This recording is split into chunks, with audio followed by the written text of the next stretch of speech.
Hello, నేను మీ CS రావు. ఢిల్లీలో AP రాజకీయం మలుపులు తిరుగుతోంది. అక్కడ ఏం జరుగుతోంది అనేది ఎగ్జాక్ట్గా రిపోర్ట్ మీ ముందుంచేటువంటి ప్రయత్నం చేస్తాం. ఢిల్లీలో నా పూర్వపు కొలీగ్స్ అందించినటువంటి సమాచారం, అలాగే ఢిల్లీలో అసలు ఏం జరిగింది, జగన్మోహన్ రెడ్డి పోయినప్పుడు, చంద్రబాబు నాయుడు వెళ్ళినప్పుడు ఏం జరిగింది అనే దాని మీద ఎగ్జాక్ట్ రిపోర్ట్ ఇచ్చేటువంటి ప్రయత్నం చేస్తాను. ప్రస్తుతం సోషల్ మీడియాలో వైరల్ అవుతున్నటువంటి న్యూస్ పచ్చి అబద్ధం అనేది నేను చెప్పేటువంటి ప్రయత్నం చేస్తాను. చంద్రబాబు నాయుడు మీద ఈడీ కేసులు రాబోతూ ఉన్నాయి అనేది ఒక న్యూస్ని స్ప్రెడ్ చేస్తూ ఉన్నారు. దాంతోపాటు జగన్మోహన్ రెడ్డి ఢిల్లీ వెళ్ళొచ్చిన తర్వాత జరిగినటువంటి పరిణామంగా దాన్ని చెప్తూ ఉన్నటువంటి పరిస్థితి. ఇది పచ్చి అబద్ధం అని చెప్పి మీకు నేను చెప్పేటువంటి ప్రయత్నం. అలాగే నాకున్నటువంటి సోర్స్ ఏంటి, నాకున్నటువంటి సోర్స్ ప్రకారం ఎగ్జాక్ట్ ఇన్ఫర్మేషన్ ఏంటి అనేది నేను మీకు చెప్పదలుచుకున్నాను. రాబోయేటువంటి రోజుల్లో సమీప భవిష్యత్తులోనే 2024లో జరిగేటువంటి ఎన్నికల్లోనే బీజేపీ, తెలుగుదేశం పార్టీ, జనసేన పొత్తు ఫిక్స్ అనేది క్లియర్గా అర్థమవుతుంది. Jaganmohan Reddy Delhi tour utter flop అయింది, ఆయనకి అక్కడ ప్రాధాన్యత లభించలేదు అనేది నాకున్నటువంటి ఇన్ఫర్మేషన్.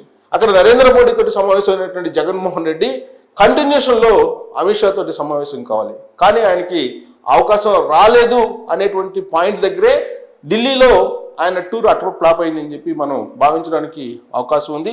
సో దానికి సంబంధించిన బ్రేకింగ్ న్యూస్ చూస్తున్నాం. అమిత్ షా కలవసేటువంటి ప్రయత్నం చేశారు Jaganmohan Reddy. AP CM Jaganmohan Reddy Delhi tour utter flop అయిపోయింది, ఆయన చేసిన ప్రయత్నం ఫలించలేదు. బీజేపీతో సయోధ్య కోసం ఢిల్లీలో జగన్ మంత్రాలు సాగించడానికి ఆయన ఢిల్లీ వెళ్ళారు అనేది చాలా క్లారిటీ ఉంది. ఏపీలో పొత్తులపై ఇప్పుడే మాట్లాడలేవు అని చెప్పి అమిత్ షా జగన్మోహన్ రెడ్డికి చెప్పేశారు. త్వరలో ఏపీలో పొత్తులు ఒక కొలిక్కి వస్తాయని చెప్పి అమిత్ షా చెప్తూ ఉన్నారు. టీడీపీ జనసంతోనే బీజేపీ ముందుకు వెళ్తుందని ఢిల్లీలో రాజకీయ విశ్లేషకులు చెప్తూ ఉన్నారు. అమిత్ షా వ్యాఖ్యలతో డిప్రెషన్లో వైసీపీ వెళ్ళిపోయింది. Amit Shah no entry board పెట్టేశారు జగన్మోహన్ రెడ్డికి. AP CM Jagan Delhi tour utter flop అయిపోయింది. అమిత్ షాకు సంబంధించినటువంటి అపాయింట్మెంట్ ఆయనకి లభించలేదు. దాదాపుగా 2 వారాల నుంచి అమిత్ షా అపాయింట్మెంట్ని ఆంధ్రప్రదేశ్ ముఖ్యమంత్రి జగన్మోహన్ రెడ్డి కోరుతూ ఉన్నారు.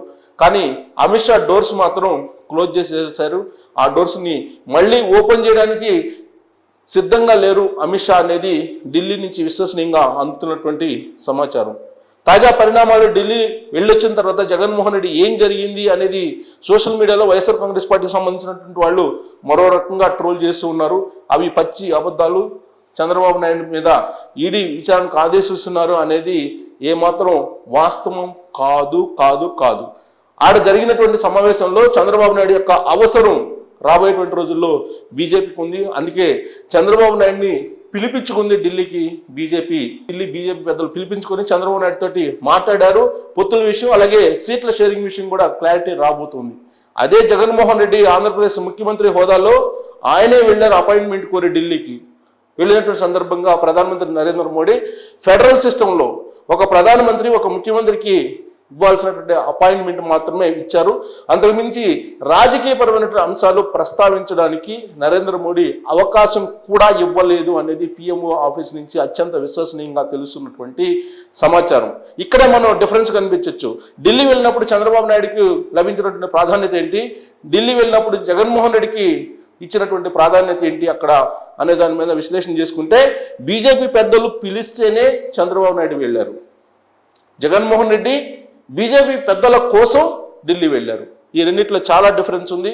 ప్లస్ అపాయింట్మెంట్ అడిగినా కానీ ఇవ్వలేదు జగన్మోహన్ రెడ్డికి. సో రాబోయేటువంటి రోజుల్లో తెలుగుదేశం పార్టీ, జనసేన, బీజేపీ ఈ 3 పొత్తు పెట్టుకోబోతున్నాయి. వాస్తవంగా ఇప్పుడు వస్తున్నటువంటి సమాచారం లేదంటే సోషల్ మీడియాలో వైరల్ అవుతున్నటువంటి సమాచారం ఏంటంటే చంద్రబాబు నాయుడు ఢిల్లీ వెళ్ళొచ్చిన తర్వాత ఇమీడియట్గా మళ్ళీ పవన్ కళ్యాణ్ వెళ్తారు. పవన్ కళ్యాణ్ వెళ్ళిన తర్వాత మాత్రమే పొత్తులు ఖరారు అవుతాయని చెప్పేసి వినిపిస్తుంది. కానీ చంద్రబాబు నాయుడు, అమిత్ షా భేటీలో ఒక క్లారిటీకి వచ్చేశారు, ఒక అవగాహనకు వచ్చేశారు. రాబోయేటువంటి రోజుల్లో తెలుగుదేశం పార్టీ, జనసేన, బీజేపీ ఏ విధంగా ముందుకు వెళ్ళాలి అనే దాని మీద కూడా చాలా క్లియర్గా వాళ్ళిద్దరూ మాట్లాడుకున్నారు అనేది నా దగ్గర ఉన్నటువంటి సమాచారం. ఢిల్లీలో నా కొలీగ్స్ ఇచ్చినటువంటి సమాచారం కూడా అదే.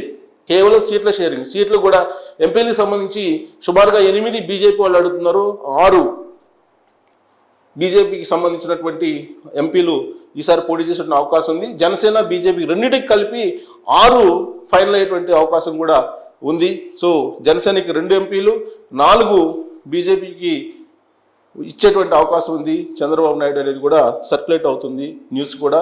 ఢిల్లీ నుంచి వస్తున్నటువంటి సమాచారం కూడా అదే. సో ఒకసారి బీజేపీ, తెలుగుదేశం పార్టీ, జనసేన పొత్తు ఖాయమైపోయిన తర్వాత జగన్మోహన్ రెడ్డి యొక్క ఇప్పుడు ఏదైతే చేస్తూ ఉన్నారో ఆయన కొన్ని డిక్టేటర్షిప్ లాగా, లేదంటే ఆయన ప్రభుత్వంలో ఒక ప్రైవేట్ సైన్యం లాగా కొంతమంది పోలీసులను ఉపయోగించుకుంటున్నారో అలాంటి పోకడలు ఆగిపోతాయి అనేది ఇప్పుడు ఢిల్లీ వర్గాల్లోనే వినిపిస్తోంది. ఇప్పటి వరకు కూడా జగన్మోహన్ రెడ్డి ఏదైతే అనుకున్నారో అది చేస్తూ వచ్చారు. చాలా సందర్భాల్లో ఒక భయానకమైనటువంటి వాతావరణాన్ని, ఒక ప్యానిక్ సిచ్యువేషన్ని కల్పించేటువంటి, క్రియేట్ చేసేటువంటి పరిస్థితి ఆయన కొంతమంది పోలీసుల ద్వారా చేశారనేది ఢిల్లీలో కేంద్ర నిఘా వర్గాల ద్వారా కేంద్రానికి అందినటువంటి సమాచారం. అందుకే జగన్మోహన్ రెడ్డిని కట్టడి చేసేటువంటి ప్రయత్నానికి కేంద్ర ప్రభుత్వం శ్రీకారం చుట్టింది, నరేంద్ర మోడీ శ్రీకారం చుట్టారు, అమిత్ షా శ్రీకారం చుట్టారు అనేది ఖచ్చితంగా హస్తం నుంచి అందుతున్నటువంటి పక్కా సమాచారం. సో రాబోయేటువంటి రోజుల్లో ఎలక్షన్ కోడ్ వచ్చిన తర్వాత అసలు ఆంధ్రప్రదేశ్లో ఉండేటువంటి చిత్రం ఏంటి అనేది అందరికీ అర్థం కాబోతుంది. అప్పటి వరకు రకరకాల విశ్లేషణలు చేసుకోవచ్చు. జగన్మోహన్ రెడ్డికి తిరుగులేదు అనుకోవచ్చు, లేదా జగన్మోహన్ రెడ్డి హవా కొనసాగుతుంది అనుకోవచ్చు, లేదా చంద్రబాబు నాయుడు అరెస్ట్ చేపిస్తున్నాం అని చెప్పి అనుకోవచ్చు, లోకేష్ అరెస్ట్ చేపిస్తున్నాం అనుకోవచ్చు, లోకేష్ శంకర్రావును ఆపేస్తామని చెప్పి అనుకోవచ్చు. ఇవన్నీ కూడా జరగనటువంటివి అనేది ఇప్పుడు ఢిల్లీ నుంచి అందుతున్నటువంటి పక్కా సమాచారం. కేంద్ర ప్రభుత్వం నిఘా వర్గాల ద్వారా అసలు ఆంధ్రప్రదేశ్లో ఏం జరుగుతుంది అనే దాని మీద పూర్తి సమాచారాన్ని తీసుకుంది అనేది నిఘా వర్గాల ద్వారా అందుతున్నటువంటి సమాచారం. దొంగ ఓట్ల దగ్గర నుంచి, ఎవరైతే జర్నలిస్టులు ఉన్నారో వాళ్ళ మీద అణిచివేత నుంచి, అలాగే ఏపీసీఐడి వాలకం దగ్గర నుంచి, అరెస్టుల పర్వం దగ్గర నుంచి, సోషల్ మీడియాని ఏ విధంగా కట్టడి చేస్తూ ఉన్నారు అనే దగ్గర నుంచి మొత్తం సమాచారం కేంద్ర హోంశాఖ సేకరించింది. అంతేకాదు మతపరమైనటువంటి వ్యవహారాలను కూడా చాలా సీరియస్గా, క్షుణ్ణంగా అధ్యయనం చేసింది అనేది నిఘా వర్గాల ద్వారా అందుతున్నట్టు సమాచారం. అందుకే అల్టిమేట్గా బీజేపీ, తెలుగుదేశం పార్టీ, జనసేన పొత్తు అనేది కన్ఫర్మ్ కాబోతుంది, కన్ఫర్మ్ అయ్యేటువంటి అవకాశం ఉంది.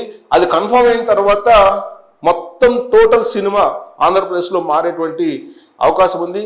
ఈ పొత్తు కారణంగా జగన్మోహన్ రెడ్డికి మేలు జరుగుతుందని చెప్పి అనుకునేటువంటి వాళ్ళకు కూడా ఇప్పుడు పూర్తిగా లెక్కలు భిన్నంగా కనిపించేటువంటి పరిస్థితి కూడా ఉంది. బీజేపీతో పొత్తు పెట్టుకుంటే నష్టం అని చెప్పి అంచనా వేసేటువంటి వాళ్ళకు కూడా ఇప్పుడు మింగుడు పడినటువంటి పరిస్థితి ఏర్పడబోతోంది. ఎందుకంటే ఆల్రెడీ హిందూ భావజాలంతో, అయోధ్య ప్రాణ ప్రతిష్టతోటి దేశవ్యాప్తంగా కూడా బీజేపీ యొక్క హవా నడుస్తూ ఉంది అనేటువంటిది వినిపిస్తూ ఉంది. అంతేకాదు బీజేపీతో కనుక పొత్తు పెట్టుకున్నందువల్ల తెలుగుదేశం పార్టీ అలాగే జనసేన క్యాడర్కి కొంత మోరల్ సపోర్టు ఉండేటువంటి అవకాశం ఉంది కేంద్రం నుంచి కూడా అనేది ఇప్పుడు వినిపిస్తుంది. అది ఒక పెద్ద పాజిటివ్ పాయింట్ జనసేనకి అలాగే తెలుగుదేశం పార్టీకి. ఇప్పటి వరకు జగన్మోహన్ రెడ్డి అణిచివేత ఏదైతే ఉందో దాన్ని కేంద్ర నిఘా వర్గాలు స్పష్టంగా కేంద్ర ప్రభుత్వానికి తెలియజేసినట్టు తెలుస్తుంది. సో ఇప్పుడు ఆ అణిచివేత నుంచి బయటపడాలంటే కనుక బీజేపీ యొక్క సహకారం, కేంద్ర ప్రభుత్వం యొక్క సహకారం అవసరం అనేది వినిపిస్తుంది. ఇదే ఒక పెద్ద ప్లస్ పాయింట్ తెలుగుదేశం పార్టీకి, జనసేనకు కూడా. అందుకే పొత్తు దిశగా వెళ్తూ ఉన్నారు. ఆ పొత్తు అఫీషియల్గా 14వ తారీఖు కానీ లేదా 18వ తారీఖు కానీ, 18వ తారీఖు లోపల అఫీషియల్గా అనౌన్స్ అయ్యేటువంటి అవకాశం ఉంది. అది జరిగిన తర్వాత ఫస్ట్ స్టెప్ విజయం సాధించినట్టు అవుతుంది కూటమి. ఆ తర్వాత అసలు సినిమా బయటకు వస్తుంది. దొంగ ఓట్ల వ్యవహారం ఎక్కడెక్కడైతే దొంగ ఓట్లను చేర్చారో, ఇప్పటికే గిరీష్ అనేటువంటి కలెక్టర్ సస్పెండ్ కావడం జరిగింది. ఆ గిరీష్ అనేటువంటి కలెక్టర్ పేరుతోటి మరొక అతను ఏ విధంగా వైఎస్ఆర్ కాంగ్రెస్ పార్టీ కార్యకర్తగా వ్యవహరించి అధికారి మహేశ్వర్ రెడ్డి అనే అతను ఆయన లాగిన్ అయ్యి దాంట్లో ఓటీపీలు, కలెక్టర్ మొబైల్లోని ఓటీపీలు కూడా దొంగిలించి ఏ విధంగా 35,000 నకిలీ కార్డులను సృష్టించి తిరుపతి లోక్సభ ఉప ఎన్నికల్లో దుర్వినియోగానికి పాల్పడ్డారో క్లియర్గా కేంద్ర ఎన్నికల సంఘం దగ్గర సమాచారం ఉంది. ప్రస్తుతం ఓటర్ల జాబితా బయటకు వచ్చింది. ఆ ఓటర్ల జాబితాలో కూడా ఎన్ని అవకతవకలు ఉన్నాయి, ఐపాక్ ఏం చేస్తూ ఉంది, హైదరాబాద్ కేంద్రంగా చేసుకొని వాళ్ళు చేస్తున్నటువంటి వ్యవహారాలు మొత్తాన్ని ఒక్కసారిగా కట్టడి చేసేటువంటి అవకాశం కూడా ఉంది.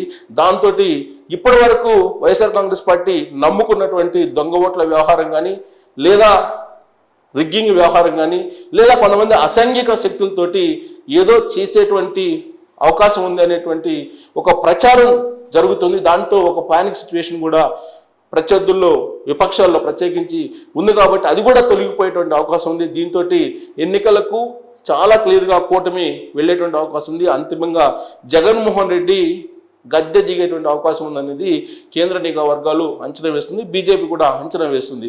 అందుకే ఇప్పుడు బీజేపీ తెలుగుదేశం పార్టీ జనసేన తోటి కూటమి కట్టాలని ప్రయత్నం చేస్తుంది. దాని కారణంగానే చంద్రబాబు నాయుడును ఢిల్లీ పిలిపించుకొని మాట్లాడటం జరిగింది. జగన్మోహన్ రెడ్డికి అయితే ఘోరమైనటువంటి వైఫల్యం కింద ఈ టూర్ని, ఇప్పుడు జరిగినటువంటి ఢిల్లీ టూర్ని మనం పరిగణించడానికి అవకాశం ఉంది. నరేంద్ర మోడీని కలిసి వచ్చిన తర్వాత బయటకు వచ్చినటువంటి మీడియా ముందు కూడా జగన్మోహన్ రెడ్డి మాట్లాడడానికి ఆయన సాహసించలేకపోయారు. పివి నరసింహారావుకి భారతరత్న అవార్డు మీద స్పందించాలని చెప్పి అడిగినప్పుడు కూడా సాయిరెడ్డి స్పందిస్తారంటూ ఆయన తప్పించుకునేటువంటి ప్రయత్నం చేయటం అనేది ఇది టోటల్ భారతదేశంలోని చర్చ జరుగుతుంది. ఒక రాష్ట్ర ముఖ్యమంత్రి ఆ రాష్ట్రానికి సంబంధించిన లేదా తెలుగు ప్రజలకు సంబంధించినటువంటి ప్రతినిధిగా లేదా తెలుగు ప్రజలకు ఒక గుర్తింపించినటువంటి పివి నరసింహారావు లాంటి మేధావి, సంస్కరణలకు ఆజ్యం పోసినటువంటి, సంస్కరణలను తీసుకొచ్చినటువంటి పివి నరసింహారావుకు భారతరత్న ఇస్తే సగర్వంగా మీడియా ముందు వచ్చి ఆయనకి కేంద్ర ప్రభుత్వానికి ధన్యవాదాలు చెప్పాలి, పివి నరసింహారావు గారి గురించి ఒక 2-3 మాటలు చెప్పి సంతోషంగా ఆయన మాట్లాడాలి మీడియా ముందు. కానీ జగన్మోహన్ రెడ్డి పివి నరసింహారావుకి భారతరత్న ఇవ్వడానికి మీద కూడా స్పందించడానికి ఇష్టపడకుండా వచ్చారని అంటే నరేంద్ర మోడీ భేటీ ఏ విధంగా జరిగింది అనేది మనం వేరే చెప్పవసరం లేదు.